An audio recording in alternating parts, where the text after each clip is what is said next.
So as we're nearing the end of 2016, we figured it might be a good time to make a video with our hopes and dreams for 2017 in terms of MMORPGs coming out. This is a personal top 10, which by no means makes it official in any form, so please keep that in mind when watching the video. Also, this is my first time doing a top 10, so that both Woogie and I know if it was any good and whether or not we should do anything like this in the future. Alright, so starting off at number 10 is Bless Online. Graphically speaking, Bless Online looks great. It does. There's no denying that. It has giant, beautiful open-world landscapes and some great-looking character customization. Bless also sports a feature similar to Dragon's Prophet or more recently Riders of Icarus, where you're given the ability to capture and tame monsters in the wild, ultimately turning them into a companion or mount. One of Bless's drawbacks, though, is its terrible combat system. It's clunky and incredibly boring, really detaching you from the game, if fun, fluid combat's something that really attracts you to it. The other problem is that it's published by Area Games, a publisher known to royally screw over their player base in favor of its cash shop. That really shouldn't deter you from playing it, however. I just thought it was something worth pointing out. At number 9, we have the crowd-funded MMORPG Crowfall. Yes, crowd-funded. The team behind Crowfall raised over $1.7 million for its upcoming Game of Thrones-inspired epic, wherein you're required to join a faction and fight for control of the land. Unlike most MMORPGs, you don't start at level 1, grind, or do quests. Instead, you're instantly thrown right into the end game where you're given the option to literally do anything you feel like doing. Also unlike other MMORPGs, Crowfall's world dies. Yeah. After a certain amount of time passes, winter approaches, and the world you've been inhabiting begins to die. When this happens, players need to find a new world to move on to. Each world has their own unique campaign that plays out through the world's life. This should keep the game feeling alive, as the world will likely be constantly changing.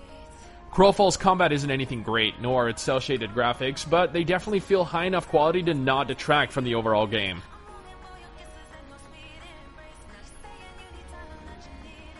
Coming in at number 8, we have Twilight Spirits. Taking inspiration from the Devil May Cry series, Twilight Spirits has a fairly strong focus on fast-paced action combat. According to NetEase, the developers behind Twilight Spirits, the game is going to have a strong PvP presence at endgame, featuring arenas, battlegrounds, and guild vs. guild wars. Twilight Spirits is set to be a dungeon-based MMORPG in the vein of Vindictus, spouting over 60 unique dungeons to make your way through over the course of the game. Graphically, the game couldn't look better if it tried. Judging by what I've seen so far, the game looks amazing. China has really been knocking South Korea off the top spot with attention to character customization, and if Twilight Spirits gives you the option to create your own character, you'll understand why. Overall, the game is absolutely gorgeous, and I cannot wait for it to come out to the West. At number 7, we have the upcoming MMORPG Soul Worker Online. Another game taking inspiration from Vindictus, Soul Worker Online sports over 100 unique dungeons to battle through with friends in fast-paced action combat. Soul Worker Online features multiple different classes to choose from, with the exception of each class being gender-locked. Yeah. Some people may be turned away by this, as I've personally seen it happen before with games like Terra, but for most of you it really shouldn't be a problem. Unlike most of the games in this list, Soul Worker Online unfortunately doesn't offer you much in the vein of character creation. However, it does offer quite a few unique outfits that are obtainable through dungeons. Graphically speaking, Soul Worker Online isn't the most amazing looking MMORPG in our list, however it does have a very anime feel to it, which is something lacking in today's MMO scene. Most MMORPGs released nowadays tend to be either Chinese or South Korean, so it's nice seeing another anime-inspired MMORPG come out. At number 6, we have another crowd-funded MMORPG, Chronicles of Illyria. Having raised over $1.3 million, Chronicles of Illyria is setting itself up to be a very different kind of MMORPG. Not only are the resources around its world finite, but it has a fully destructible environment, player-driven economy, and most importantly, your character ages, inevitably dying. While this doesn't necessarily spell the end for your journey, as Chronicles of Illyria has a functional marriage system that allows you to have children that you can play as, it does ultimately mean that you're required to plan your character's life out if you want it to have any meaning. This gives Chronicles of Illyria a very different sense of playstyle, since instead of leveling from level 1 to whatever the level cap is, then spending all day running dungeons or raiding, you instead have to think about what your plan is in that life. Deep, right? Next up at number 5, we have Lost Ark, a top-down isometric MMORPG similar to Diablo 3. While the graphics have been notably downgraded since its original announcement, the game still looks pretty amazing. From what I've personally seen, Lost Ark's combat seems good enough to be fun, but generally nothing too groundbreaking, as it's still similar enough to other MMOs released prior to it. Not much has been revealed about it yet though, so unfortunately we're unable to really delve too far into it.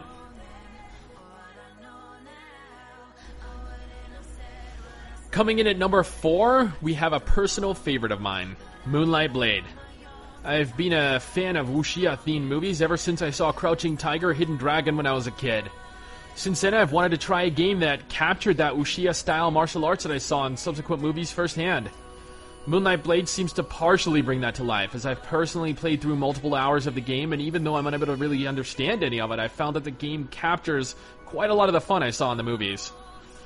Generally speaking, the game is gorgeous, but what do you expect? I mean, it's an MMORPG out of China. Although the character creation can be a little limited compared to other MMORPGs out of both China and South Korea, you are able to make some outstandingly beautiful avatars. And the combat, whew, the combat is a lot of fun, being a mixture of, like, Terra and Blade and Soul.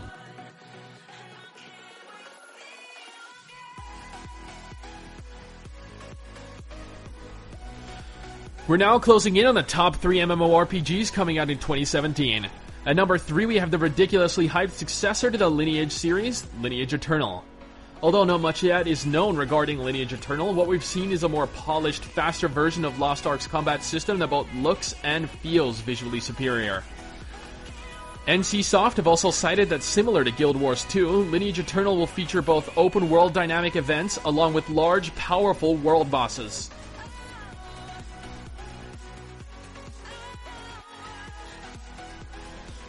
Number 2 is one of the few high-quality Japanese releases in recent memory. Pyria Chronicles is an absolutely beautiful-looking anime-inspired sandbox MMORPG that offers players the option to not only create their own houses and towns, which in itself is a very unique aspect to the game, but also quests that other players are capable of accepting, similar to Neverwinter. Pyria Chronicles offers players a fast action combat style that utilizes unique pets that you're able to obtain throughout the game. Although not a lot of information is being released around the game, its cute anime style, action combat, and unique features make this one of my personal most look forward to MMORPGs of 2017. I'm also an anime fan as well, so that makes me part of the demographic that'll likely enjoy this.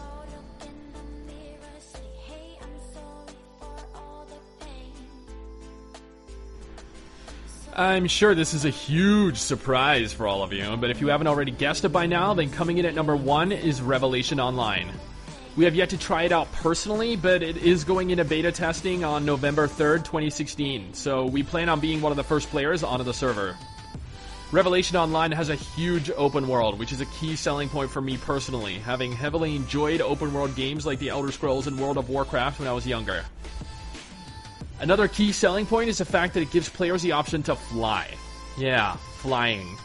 Exploring the large open world without penalty, similar to what people believed Ion allowed you to do before being disappointed with its restrictions. Revelation Online boasts a large amount of unique dungeons, completable on multiple different difficulties, similar to World of Warcraft, for example, along with solo dungeons for Forever Aloners out there. Revelation Online features battlegrounds, arenas, 5v5, 10v10, 20v20, open world PvP, sieges, and more that people that want to enjoy the PvP aspect of the game can enjoy. Okay, so graphically speaking, Revelation Online doesn't do anything groundbreaking, but the graphics are really, really great quality. Revelation Online also allows marriage between players for all you lucky bastards out there that play with your girlfriend, boyfriend, or spouse. Lastly, and probably most importantly for a lot of you out there, the combat seems really nice and fast-paced. It seems a little reminiscent of Terra for those of you out there that have played it. So if you enjoyed Terra's combat, you'll likely enjoy the combat in Revelation Online as well. The one single concern I have with the game personally is who it's being published by. My.com, the group behind Allods Online and Skyforge. Yeah. Although I'm sure this has been brought up many, many times in the past by a multitude of reviewers. I want to voice my concerns, and I do hope that it doesn't end up being pay to win.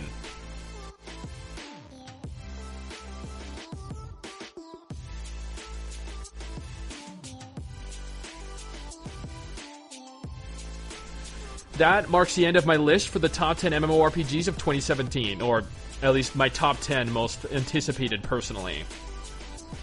If you guys are looking forward to anything on this list, or anything not included on this list, let us know down in the comments below. We'd love to hear what you have to say about this top 10 list, whether or not we should continue doing more top 10s in the future, and would love to know if you guys know of any good ones we've missed. Thanks for the support so far, guys, and we'll see you later.